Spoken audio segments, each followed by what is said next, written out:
বন্ধুরা, আজকে বাড়িতে বানাতে চলেছি দই বড়া। যার জন্য আগের দিন রাতে ভিজিয়ে রেখেছি বিউলির ডাল থোড়া থোড়া, যেটা পরের দিন আমরা মিক্সিতে মিক্স করে তারপর আমরা হাত দিয়ে ভালো করে ফেটিয়ে নিয়েছি ডালটাকে।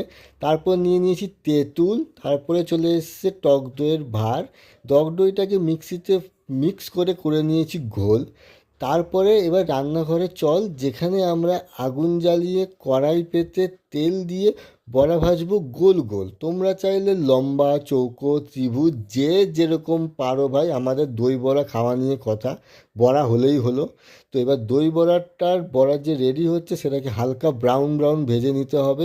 খুব কড়া ভাজলে ভালো লাগবে না, আর কাঁচা তো গাইস কেউই খায় না। তো বড়াটা ভাজা হয়ে যাওয়ার পর, ব্রাউন ব্রাউন হয়ে যাওয়ার পর, সেটাকে আলাদা একটা পাত্রে নাও তোমরা তুলে। তারপর সেই গরম জল করে রাখা তার মধ্যে দিয়ে দাও অল্প অল্প করে সেই বড়া।